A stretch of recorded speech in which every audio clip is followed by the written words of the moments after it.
उनसे श्रेष्ठ वक्ता आज तक कोई हुआ नहीं, और वो इसलिए सर्वश्रेष्ठ वक्ता हुए क्योंकि उनको सुनने वाला अब तक के सतयुग, त्रेता युग, द्वापर युग और कलयुग में, इन सारे युगों में जो सर्वश्रेष्ठ श्रोता था, उनको एकाग्र भाव से सुनने वाला गांडीवधारी अर्जुन। तो कहते हैं कि जब श्रोता उस गुणवत्ता का हो, उस स्तर का हो, तो वक्ता भी कुछ कह पाता है। और कलयुग में अगर मैं बात करूं, तो चूंकि मैं संघ से जुड़ा हुआ हूं, तो मैं गर्व के साथ कह सकता हूं कि कलयुग में सबसे बेहतरीन श्रोता यदि कोई है, तो वो राष्ट्रीय स्वयंसेवक संघ का स्वयंसेवक ही हो सकता है। अब चूंकि इस कार्यक्रम का आग्रह अपने सनातन समाज से राष्ट्रीय स्वयंसेवक संघ की ओर से पहल के रूप में, अपील के रूप में, आप उनके आमंत्रण पर समिति बनाते हुए, और समिति ने जिस तरह से प्रोग्रामिंग की है,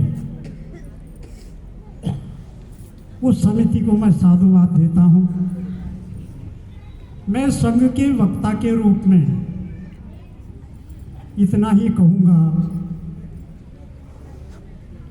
कि आ सिंधु सिंधु पर्यंता यस्य भारत भूमिका पितृभू पुण्यभूश्चैव सवे हिंदू रीति स्मृता। इसका भावार्थ है कि सिंधु नदी से और सिंधु सागर तक, यानी हिंद महासागर तक फैला हुआ जो विस्तृत भूभाग है, उसको हिंदुस्तान कहते हैं। और जो इसको अपना पितृभूमि, पुण्य भूमि मानता है, वही हिंदू कहलाता है। और ऐसे हिंदू समाज के लिए किसी व्यक्ति ने संगठन बनाने की सोच रखी, और क्यों रखी, क्या आवश्यकता थी, इसके पीछे अगर हम विचार करें तो बहुत सारी गंभीर बातें हैं जो डॉक्टर केशव बलिराम हेडगेवार जी को दशहरे के दिन 27 सितंबर 1925 को एक ऐसे हिंदू संगठन की घोषणा करनी पड़ी। और 1925 में विजयादशमी के दिन इस गौरवशाली संगठन का जिन्होंने घोषणा की, और ठीक एक वर्ष के पश्चात अपने अनुयायियों के साथ बैठकर जब तीन चार नामों पर चर्चा हुई, और जिस नाम को सर्वाधिक मत पड़े वह था राष्ट्रीय स्वयंसेवक संघ। अपने आप में इस संगठन का जो नाम है, जो काम है और जो भाव है राष्ट्र भाव का, वो अपने आप में बहुत विशाल है।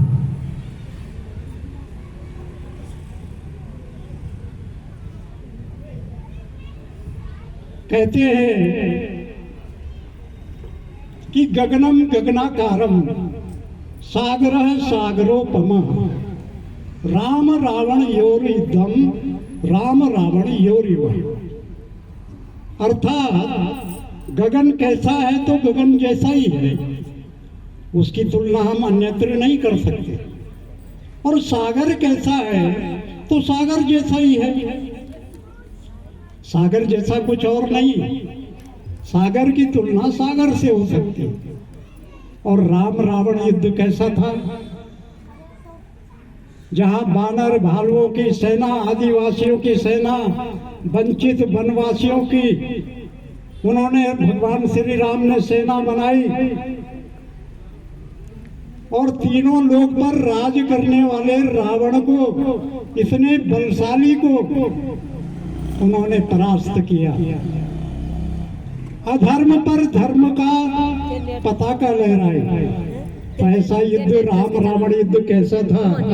तो राम रावण युद्ध जैसा ही था। ना कभी ऐसा युद्ध पहले हुआ और न उसके बाद हुआ।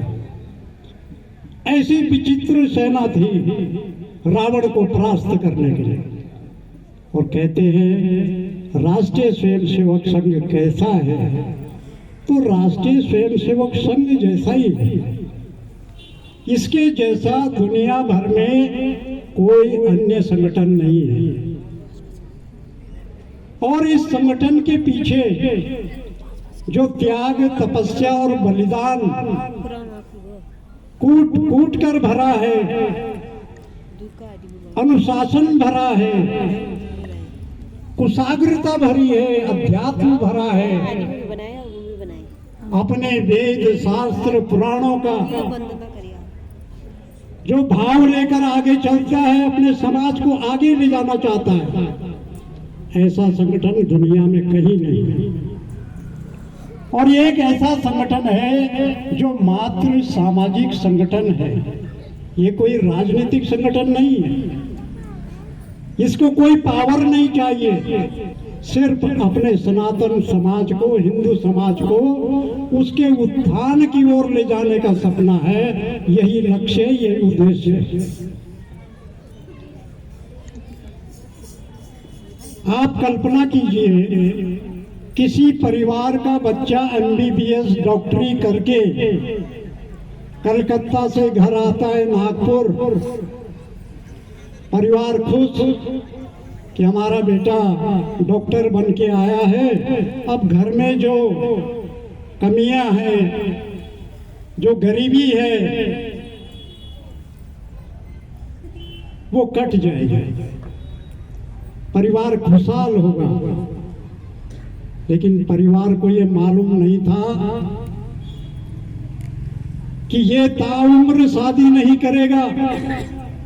ये ब्रह्मचर्य रहकर इसकी तो सोच और कल्पना परिवार और उससे कहीं ऊपर उनकी सोच थी। किसी भी संगठन के लिए, उसके संवर्धन के लिए 3 बातें आवश्यक है।